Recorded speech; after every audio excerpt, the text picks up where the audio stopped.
बहुत ही भयानक जो बीमारी चली है, बड़ी दहशत और बड़ी लोगों के चिंता है। अज किसी भी देश को देख लो तो अज के समय दे विच सब तो वध भारत देश जिहड़ा ये बहुत बड़ी चिंता बनी हुई है। खास करके पंजाब के हालात बड़े ही खतरनाक बने हुए हैं। लगातार इस बीमारी के इलाज करने वास्ते जिथे सारे पंथक तौर के उत्ते श्रोमणी अकाली दल के वर्कर, श्रोमणी अकाली दल के प्रधान साहब मानयोग सरदार सुखबीर सिंह जी बादल साहब, सत्कारयोग बैठे ने डॉक्टर चीमा साहब साडे साबका मंत्री, बाकी सारे एग्जैक्टिव मैंबर साहबान लगातार बड़ी जदोजहद कर रहे हैं। श्रोमणी गुरुद्वारा प्रबंधक कमेटी काफ़ी दिनों तो लगभग सवा साल तो ही इस करोना महामारी का इलाज करने वास्ते लोगों की सेवा में जुटी हुई है। जिथे असी पहला लगातार सवा साल तो मरीज़ों का इलाज अपने धन गुरु रामदास हस्पताल दे विच करते आ रहे हैं, और लंगरां की सेवा या मानवता की सेवा में जो चाहया, जो किसी को लोड़ पई उसकी सेवा की। अज ये 7वां जिहड़ा साडा कोविड केयर सेंटर है, वो इत्थे बहुत ही महान धरती गुरुद्वारा पट्ठा साहिब धन गुरु गोबिंद सिंह की बख्शिश के पात्र ये पवित्र स्थान के उत्ते शुरू कर जा रहे हैं। ये वो महान पवित्र स्थान है जिथे गुरु गोबिंद सिंह जी के जो घोड़े के चरण ही पे तो तपता पट्ठा जरा सी ठंडा हो गया। सो मैं गुरु के चरणों से अरदास करती सच्चे पातशाह, ताती वाव न ला गई पार ब्रह्म सरनाई, चौगिरद हमारे रामकार दुख लगे न पाई। ये थोड़ा वो दर है, वो स्थान है जिथे तपते जे पट्ठे ठंडे हो गए। अज तपते हिरदे जड़े है या दुखी हिरदे जड़े है आप जी के चरणों से अरदास करने वास्ते पहुँचे हैं। तो जो असी कोविड केयर सेंटर शुरू कर जा रहे हैं वो इन्होंने सारे का इलाज करने वास्ते आपके चरणों से अरदास करनी कर रहे हैं। श्रोमणी गुरुद्वारा प्रबंधक कमेटी अपने फर्ज समझती है, क्योंकि बहुत सारिया कुर्बानियों तो बाद साडे बजुर्गों की जो सीने की मिस सी वो खुराक पई इस संस्था के अंदर, उन्होंने जोड़ा खून सीगा उहदे नाल सिंजी गई ये श्रोमणी गुरुद्वारा प्रबंधक कमेटी। वो सारिया श्रोमणी अकाली दल दियां सिख सभावां दियां बाकी सिख जथेबंदियां दी कुर्बानियां जिहड़ियां वो जाई नहीं गई। जिथे महंता मसंतां नूं कढ के गुरमत का जिहड़ा सी पैगाम सी वो देण वास्ते ये संस्था तैयार हुई। उत्थे मानवता की भलाई जिथे किते लोड़ पई है उत्थे जाके कीती है। भावें किते सुनामी आ गई, किते हड़ आ गया, किते कोई किस्म की कोई तकलीफ आ गई, नैचुरल कैलामिटी हो गई, वो सारे हल करने वास्ते अगे होकर तुरी। मैं समझती है कि अज जी जिथे सरकारां फेल हो गई, जिथे भावें कोई केंद्र सरकार हो, भावें कोई स्टेट की सरकार हो, अज किसी भी हस्पतालों में प्रॉपर इलाज नहीं मिल रहा, डॉक्टर नहीं मिल रहे, किते वेंटीलेटर नहीं मिल रहे, किते ऑक्सीजन नहीं मिल रहा। ये सारी कमी देखते हुए कोई 15-20 दिन पहला जो बैठे साहब विचार करने वास्ते प्रधान साहब जी ने बेनती की, प्रधान साहब आप सारे की करिए, इन्होंने सारे तजवीज़ दी कि सानू कुछ ना कुछ करना चाहिए। तो हल ये निकलिया कि जे सानू ऑक्सीजन सिलेंडर नहीं मिलते तो कंसनट्रेटर जोड़े कि हवा में ऑक्सीजन पैदा करके मरीज को देंगे। ये भावें बड़ा हस्पताल नहीं, इत्थे कोई ICU नहीं, इत्थे कोई वेंटीलेटर नहीं, इत्थे कोई बड़ा इलाज नहीं किया जा सकता, पर यह मैं कह सकती हाँ घर तो लैके हस्पताल तक का जोड़ा फर्स्ट एड होंगी है, जोड़ा लैवल 1 तो लैवल 2 ऑक्सीजन जिथे 85 तक घटी होंगी है, उन्होंने पूरा करने वास्ते अपना यतन किया जाता है। बड़े असी लगातार 6 सेंटर खोले है, तो सानू इस गल की राहत है कि जोड़े सेंटर खुले है, मेरा ख्याल है जिन्ने भी मरीज़ आए हैं, जे कोई सीरीयस सी उन्होंने हस्पताल वाल तोड़े, तो जोड़े बाकी इलाज किए सारे के सारे उधर ठीक होकर जा रहे हैं, तो पातशाह शुकराना कर जा रहे। तलवंडी साहब दमदमा साहब तख्त उपर, इस तरह लुधियाना आलमगीर विखे, पलथ विखे, ਜਾਂ ਸੰਗਰੂਰ विखे नानकियाना साहब गुरुद्वारा, फिरोजपुर विखे, तो कल असी जो खोल के आए हैं मानसा दे विच गुरु नानक साहब जी के कॉलेज का साडा बनया होया नाम के उत्ते उत्थे खोल के आए, जिथे प्रधान साहब जी ने सानू लगातार बहुत वड्डियां सुचेत करन दी हदायतां भी कीतियां कि कोई कमी ना आ जाए, लंगरां दे प्रबंध अच्छे होण, मरीज़ का ध्यान रखा जाए, दवाई वधिया दी जाए, वैक्सीन जिथे लोड़ है उत्थे लाई जाए। पहला भी असी वैक्सीन फ्री लाई, हुण फिर असी 53 लाख रुपए की वैक्सीन मंगाई है। जल्दी असी अपने पंजाब के लोगों तक पहुँचावांगे, हौली हौली करके होर लिया के जिन्नी प्रोवाइड हो उन्नी असी लाई जावांगे, क्योंकि श्रोमणी गुरुद्वारा प्रबंधक कमेटी संगतां दे जो गुरु घर दे विच मत्था टेकदी है, श्रद्धा सत्कार भेंट करती है, 5 रुपए 10 रुपए अपने दसवंध विचों कढ़ के जो उत्थे भेटा दिंदे है उहदे राही चलती है। तो हमेशा ही कोशिश की है कि जो संगत का तिल फुल है उन्होंने असी सही ढंग नाल वरत के संगत की सेवा कर सकीए, क्योंकि सरबत का भला इस संस्था ने हमेशा मंगिया, मानवता की सेवा करनी इस संस्था का हमेशा काम है। सुख दुख दोए कर कपड़े पैरे जाए मनुख, ये सुख के दुख मनुख के कपड़े हैं, ये सानू हमेशा ही आते रहते हैं। पर असी ये भी दात तेरी दाता, खेती दुख भूख सदमार, ये भी दात तेरी दाता। जे दुख भी आया ये भी दाते का, जे सुख आया तो भी दाते का। असी उसका शुकराना करके सच्चे पातशाह के चरणों च अरदास करनी, सच्चे पातशाह सर्व रोग का औखद नाम। असी बाणी नाल भी जोड़ना है, नाम नाल भी जोड़ना है, तो जो साड़ियाँ परेशानियाँ आईयां तकलीफां आईयां असी सारे रल के जिन्नी भी इलाके की संगत है बड़ा बड़ा सहयोग दे रही है। मैं खास करके धन्यवादी हैं डॉक्टर चीमा साहब जी, सरदार दलजीत सिंह जी चीमा जिहड़े साडे मंत्री रहे हैं। मैनू इस गल की बड़ी राहत मिली है। मैं इन्होंने बेनती की कि साडे कोल डॉक्टरां दी घाट है, हुण असीं सेंटर खोलने साडे वास्ते औखे होणगे, कहण लगे चिंता ना करो। इन्होंने सारा प्रबंध, क्योंकि उस महकमे नाल संबंधित है, सारा ज्ञान है, सारा नॉलेज है।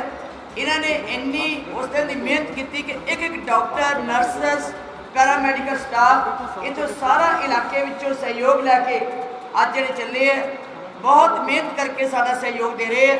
मैं समझदी साडा सब का काम है, साडी सब की ये ड्यूटी है कि असीं मानवता की सेवा में हर कोई व्यक्ति अगे आवे। सो मैं साडे खेड़ा साहब बैठे ने, दूजे मैंबर साहब बैठे हैं, इन्हां सारे ड्यूटी है कि लंगरां च कोई कमी ना आवे, सेवा च कोई कमी ना आवे। मैनेजर साहब बाकी सारे सेवादार 24 घंटे तुहाडे कोल ये सेवा डटे रहन। तो मैं धन्यवाद करती अपने डॉक्टर साहबाना का, स्टाफ का, सारे का। देखो नौजवान बच्चे बच्चियां ने, घरां दे लोग अजकल धियां पुत्तरां दे लागे नहीं जाते, माँ प्यो के लागे नहीं जाते इस बीमारी करके। पर शाबाश बेटा, तुसी लगातार दिन रात 6-6 घंटे एक बैच ने ड्यूटी देनी है। तो इन्हां दी देखो तुसी कितनी मेहनत है, कितनी सेवा कि कोरोना मरीजों में जाके उन्हें सेवा करनी। धन्यवाद सारे डॉक्टर्स का, सारे स्टाफ मैंबर्स का। मैं गुरु के चरणों जिथे अरदास करती है तो प्रधान साहब जी को बेनती करांगी कि प्रधान साहब जिस तरह तुसी पहला भी सानू बहुत अगवाई देंदे आ रहे हो, सेवावां विच हिस्सा पाते आ रहे हो, भावें वो कंसनट्रेटर हो, भावें दवाई हो, वैक्सीन हो, तुसी बहुत बड़े सहयोग दे के सानू ये कामयाबी लैन वास्ते तोड़िया। मैं बेनती करांगी कि 2-4 शब्द जरूर तुसी कह के अज संबोधन हो ताकि बच्चे तकड़े होकर सेवा कर सकें।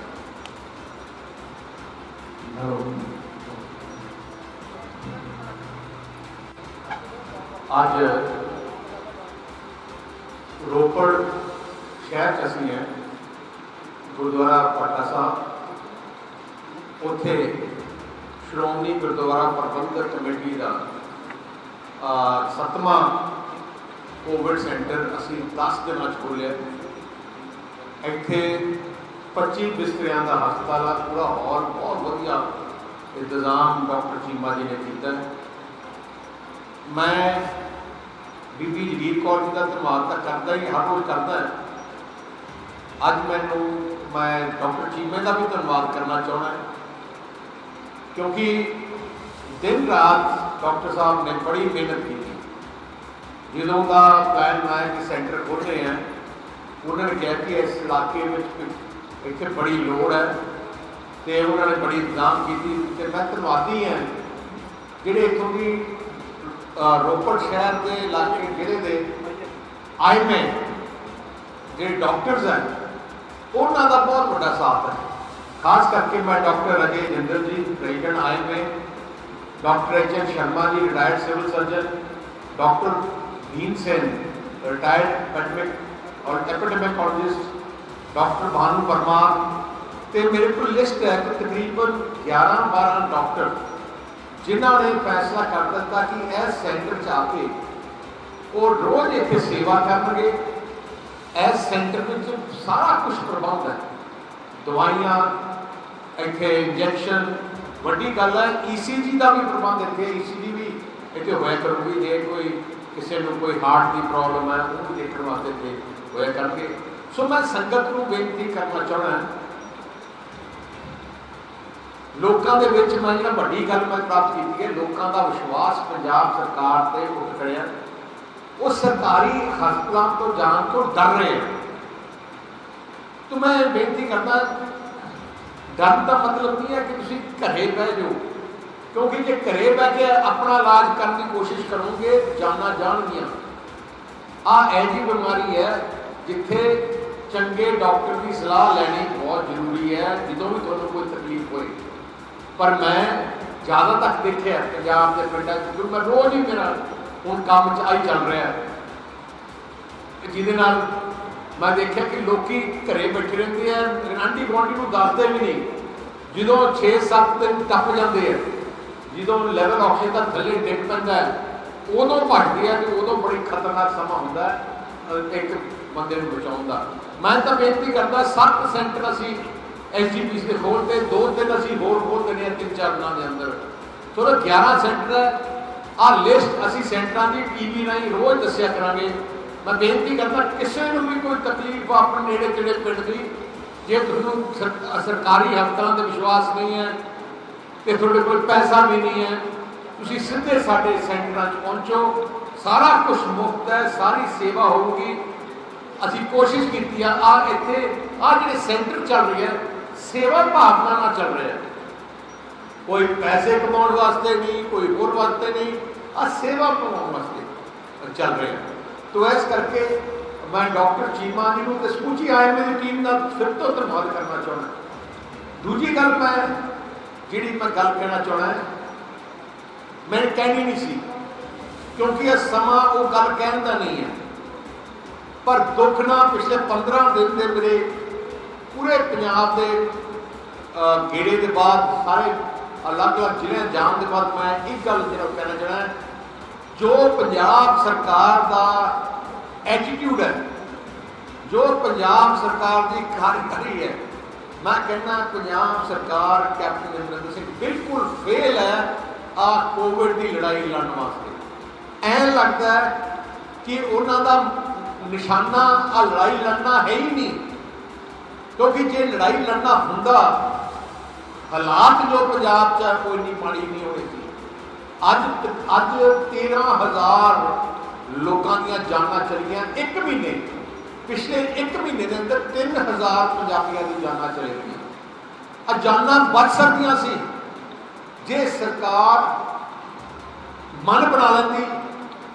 मैं जिवें कि ब्लॉक पर सेंटर खोल देंदी, ऑक्सीजन का प्रबंध कर लेंदी, इंजैक्शनों का प्रबंध कर लेंदी, तो ਜਿਹੜੇ हस्पताल बहुत ज़्यादा पैसे चार्ज कर रहे हैं वो सारे रोक पा दी। तो मैं कहना जे फैसला कर देती ना कि असी सारी इलाज मुफ्त करांगे, ਜਿਹੜੇ लोग घर च बैठे हैं डरते जिन्होंने कोल पास पैसा है नहीं वो भी हस्पताल आ जाते तो अज जाना बच जांदियां सी। पर मैं अफसोस है 15 दिन हो गए बेनती करते मुख्यमंत्री को, उन्होंने एक बयान नहीं आया, उन्होंने कैबिनेट के किसी मंत्री का बयान नहीं आया कि असी चलो आ करांगे। मैं उन्होंने बेनती की कि ਜਿਹੜੇ हालात अज पंजाब के दुकाना बंद है, फैक्ट्रियां बंद है, घर बंद है, कमाने का साधन है नहीं। जो टैक्सी वाले वो चला नहीं सकते टैक्सी, जो होटल वाले वो बंद है, छोटे दुकानदार वो बंद है। तो घट तो घट हूँ उन्होंने बोझ बिजली का ना पे, हूँ घरे रहना। मैं मुख्यमंत्री को पिछले 15 दिन तक कह रहा कि पंजाब सरकार को बिजली के पानी के घर के टैक्सा के 6 महीने वास्ते माफ कर देने चाहिए हैं, पर कोई उन्होंने तरफों कोई गल ही नहीं आई। दूजी मैं उन्होंने गल की है कि तुसी जिहड़े बच्चे जिन्हों के परिवार ही खत्म हो गए, कल्ले बच्चे नाथ रखे, उन्होंने फ्री एजुकेशन होनी चाहिए है, आ जी मुफ्त ट्रीटमेंट होनी चाहिए है, आ जो परिवार के कमाने वाले जी चल जाए उन्हें पेंशन लगनी चाहिए है। सो मैं कई बेनतियां की, पर अफसोस कोई इन्होंने फर्क नहीं पड़ता।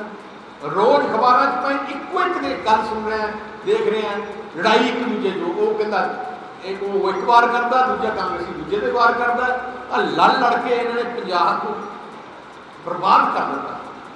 इस करके मैं तो सारे वर्करां अकाली श्रोमणी अकाली दल के एक वर्कर को आई बेनती की है कि जिथे लोड़ है उत्थे जनता जाके साथ दो। मैं अभी फिर तो बड़ी खुशी की गल करना चाहना, असी तकरीबन 300 ऑक्सीजन कॉन्सनट्रेटर मंगा लिया। हुण असी कई हल्कियां जिथे ज़्यादा प्रॉब्लम है घर घर ऑक्सीजन कॉन्सनट्रेटर की सेवा भी शुरू कर रहे हैं। नैक्सट फेज के हफ्ता का असीं बनावांगे, उसके बाद असीं ऑक्सीजन कॉन्सनट्रेटर जिन्होंने बेचारे घरे वो हफ्ता नहीं पहुँचता, घरे इलाज चल रहा है, पर एकदम वो ऑक्सीजन खत्म हो गई है, उत्थे इमीजिएटली असीं उधर घर ही भेज देंगे। असीं टीमां बना लिया, तकरीबन 12-13 हल्कियां आ श्रोमणी अकाली दल तरफों आ सेवा शुरू भी हो गई है। बाकी लंगर की सेवा जिहड़ी साडी पार्टी कर रही है, तकरीबन 65 हल्कियां जिहड़े कोविड के परिवार जिन्होंने घरे रोटी नहीं पक रही क्योंकि सारे बीमार है, उन्होंने घर 65 हल्कियां असैंबली हल्कियां श्रोमणी अकाली दल के वर्कर उन्होंने घरे जाके लंगर दे के आ रहे हैं। तो मैं बधाई देना चाहना डॉक्टर चीमा जी को, आ सेवा सब तो पहले इन्होंने शुरू की, बहुत वधिया तरीके ने इन्होंने सेवा कर रहे हैं। हर रोज 200-300 परिवारों घरे ब्रेकफास्ट तो लैके लंच तो लैके डिनर आप भेजते हैं। एक सेवा है। इंसान औखे समा जो आता है उदों सारे इकट्ठे होकर अपनी दुश्मनियां भी घटा के आपां आ लड़ाई लड़नी चाहिए है। सो मैं फिर तो अखीर मुख्यमंत्री बेनती करता है, हले भी बीमारी की आप कोविड की लड़ाई जंग जितनी नहीं है, हले भी बड़ी अपन लड़ाई लड़नी पैनी है, पर जे लड़नी है घरों निकलो, अपने मंत्रियों अपने घरों कढ़ो, जिलियां जान, डिस्ट्रिक्ट के हस्पतालों देखण, क्यों लोग डिस्ट्रिक्ट के हस्पताल जान तो डरते हैं। जे मंत्री जाएंगे पता लगूगा उन्होंने, तो जे पता लगूगा उसका इलाज भी कर सकते हैं। जे घरों निकलना नहीं तो फिर इलाज की होगा। इस करके मैं फिर तो बीबी जगीर कौर जी का तो डॉक्टर चीमा जी का दिलों धन्यवाद करता जो 7वां सेंटर खोलिया। परमात्मा मेहर करन, परमात्मा के चरणों च असीं अरदास बेनती करते हैं कि आ बीमारी तो जल्दी ही असीं जित प्राप्त करिए तो वापस अपने हरे भरे पंजाब में वापस खुशी आउण। जिहड़े लोग इन्ना नुकसान पंजाब का हो गया, तो देश का हो गया, दुनिया का हो गया, आ इंजैक्शन ला के या होर कुछ लैके आप छेती या जंग जित सकिए। वाहिगुरू जी का खालसा वाहिगुरू जी फतेह। वेंटीलेटर उपलब्ध, आईसीयू बैड उपलब्ध है, उन्होंने वास्ते चलाने वाला कोई नहीं है, स्टाफ की बड़ी बड़ी कमी दस रही है सरकार, की लगता है? सरकार कोई मैं क्या अब 3000 अपने पिछले महीने 3000 मौतें क्यों हुई, क्योंकि सरकार ने आईसीयू 22 जिलों में 17 जिलों में है ही नहीं। हुण लोग जो बीमार हो जाते हैं सीधे उन्होंने आईसीयू जाना पैंदा है, इतने कोई इंतजाम है नहीं। ताइयों 3000 मौतें पिछले महीने हुई हैं तो 13000 अज हो गई। पिछले 1 साल इन्ना कोई समा सी जो बीमारी शुरू हुई, 1 साल के अंदर इंतजाम कर सकते थे, पर बिल्कुल उन्होंने ध्यान नहीं दिया। अरदास वाला जो इशू है बीजेपी गलत मुद्दा बना रही है, मैं उस इशू जाना नहीं चाहता। आने समय में जो हेल्थ सिस्टम बिगड़िया हुआ है कि सत्ता प्राप्त होगी श्रोमणी अकाली दल को, तो की कदम मैं एक गल करना है, इस बीमारी ने एक बहुत बड़ी सानू चीज़ सिखा दी है कि पंजाब सूबा एक ऐसा सूबा आप कह दें बहुत इंफ्रास्ट्रक्चर डिवेलप है, सारा कुछ बहुत बढ़िया, खेती एक नंबर है, पर एक चीज़ की कमी हेल्थ की बड़ी कमी है। सो आने वाली सरकार की 1 नंबर की प्रायोरिटी होगी जिहड़ा सरकारी हेल्थ सिस्टम है उन्होंने प्राइवेट तो भी वधिया करके देना। एंड कोई औखा नहीं, मैं तुम अज वादा करदा करके दिखावांगे, पहले 2 साल जी करके दिखा